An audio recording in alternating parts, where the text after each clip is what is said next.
Now it's time for the never-ending saga of the Geekmen.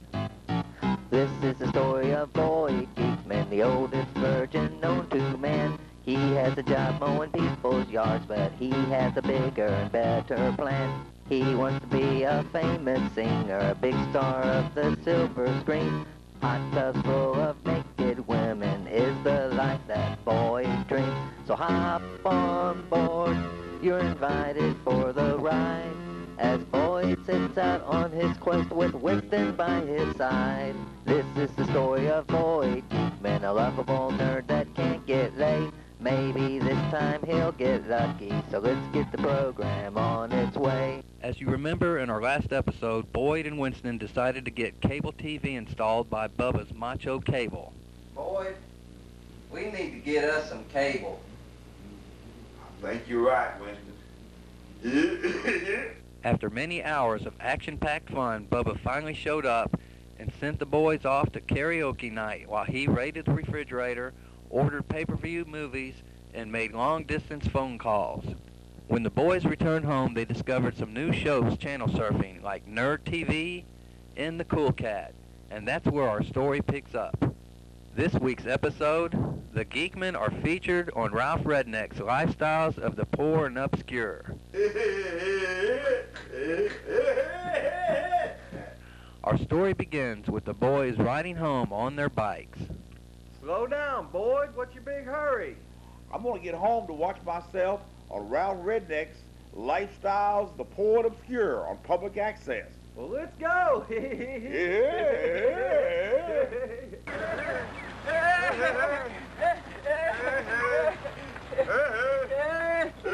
We're on TV. We're on TV. We're on TV. We're on TV. We're on TV, boy.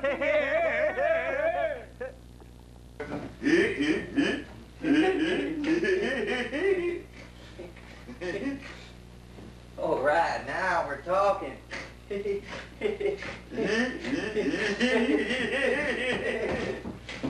Now Cable Access proudly presents Lifestyles of the Poor and Obscure with Ralph Redneck. Howdy, folks. Welcome to Lifestyle of the Poor and Obscure. I'm your host, Ralph Redneck. I'm here to make my foreign liquor dreams and stump training wishes come true. So sit back and enjoy the lifestyle of the poor and obscure. Howdy, folks. My name is Ralph Redneck, and I'm the host of this here Lifestyle of the Poor and Obscure. Now, the TV folks came down here to Poondang, Mississippi, talked to me about doing this here Lifestyles of the Poor and Obscure. I told them I don't rightly know what a high-fangled, cunny word like obscure means, but I sure the hell know what poor is. Oh, I reckon I do. Now, enough of you good folks be kind enough to watch this here show, The Lifestyle of the Poor and Obscure. I don't reckon I'll be so poor and obscure no more. I don't reckon I will.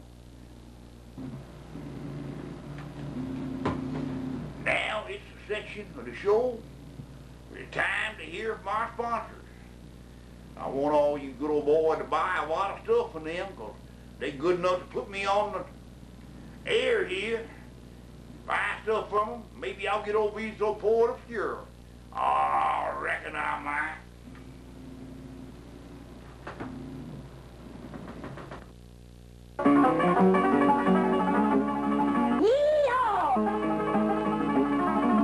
Hold on, boys. It's time for our annual toe clipping. Oh, rickety. Who wants to go first? Everybody jump one.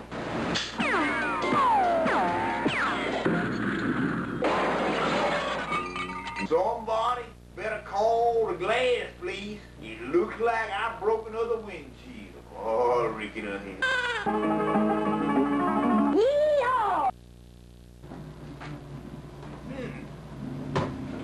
This here, one of my favorite parts of the show, called Fix It Yourself with Ralph Redneck. Us good old boys, we always having something break on us. We ain't got the money to go buying all these new things. We buy them old things all messed up. They gonna break on you sooner or later. You gotta learn to fix them yourself, otherwise you gotta pay them full store-bought gummy bag prices. We can't afford that. I don't reckon we can. Roll it, boys.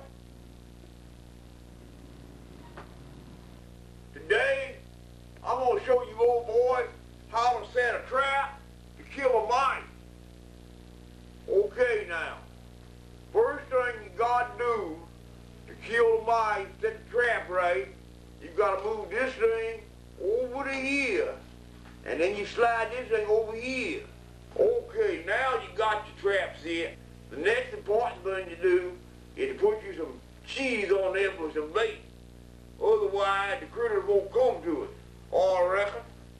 You want to be real careful not to set the trap off. Ha! Ooh, damn old coffee big mouse trap. Shit, I guess you gonna have to call the vet, partner. It's all we got time for today.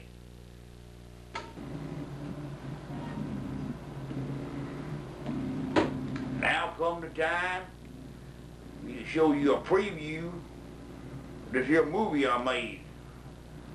Hope you folks like it. And if you do, I'd sure the hell appreciate it. You ought to go out and buy the movie. Anytime you buy anything that I've been in, it'll be one more step to make me a hell of a lot less poor and a hell of a lot less obscure. I reckon it will. Roll the tape, boys. A 23 Ford Bucket T. Wow, how come we never make love anymore? Lucille, what the hell you doing here, woman? You know not to be bothering me when I'm watching Tractor Fool.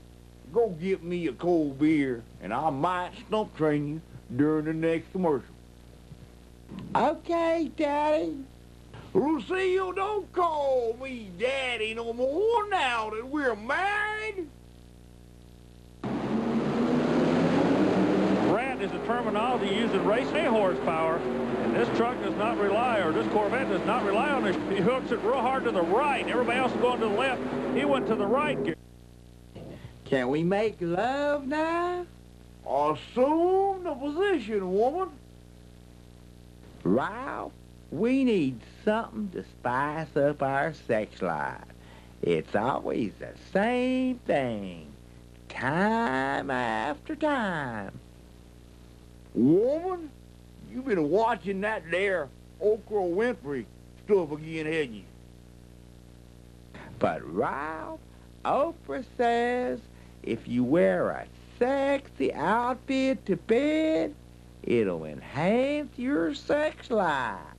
Lucille, a real man, he don't need no fancy store-bought gadgets to go enhancing his sex life.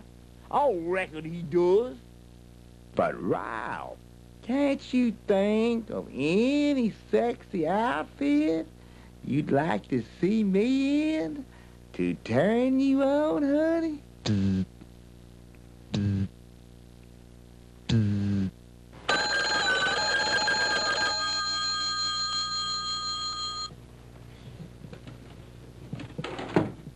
Honey? Ralph, did you get me my sexy outfit? I reckon I did, woman. I got it from Frederick's of Freezer. Now, why don't you go put it on and we'll see how you look.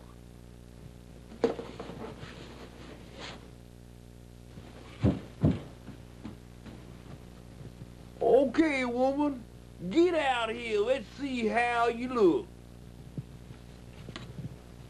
I don't think I like this, Ralph. I don't think I like this, Ralph. Don't you go arguing with me, woman. Get out of here right now. See how it looks.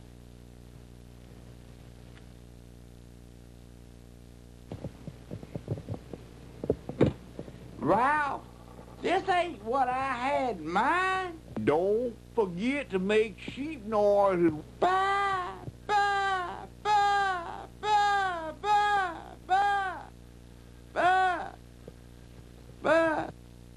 Assume the position, woman. I live back in the woods, you see. My woman and the kids and the dogs and me. Now we get to the part of the program we gonna show you good folks some people even more poor and more obscure than you and me. I reckon we will. Roll tape, boy.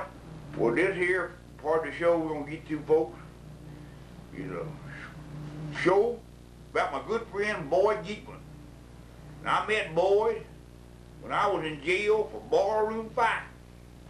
And after Boyd got out of jail, he lost his house and everything. He lived by the river in an old car for a while. Then he got lucky and met up with his long-lost brother Winston. And now they're living together in an apartment. It's a lot better. Howdy there, folks. I wish you well. And just like I got my corn liquor wishes and my stump training dreams, these there boys, they got dreams of being big singers. Because Boyd Geekman and his brother are the two oldest living virgins in the world. And they're hoping they become big singers. They can get over that. I reckon they are. But let's see it, boy. I wish you well.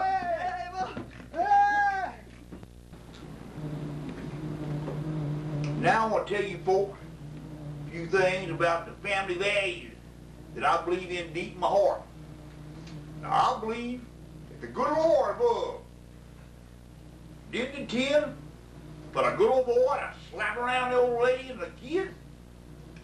The good Lord wouldn't have made him bigger and stronger than him. I don't reckon he would. Now them there folks that are against slapping around your own old lady, your own kids, they're the kind of folks don't know nothing about it. They may have all kind of degrees from all these fancy colleges. They ain't got the wrecking power to slop the pigs. I don't reckon they do. Now, I've started this here band called the Inbreeders. Now, us inbreeders may not look so pretty to other folks, but we look pretty to one another. That's why we're the inbreeders. I reckon we are.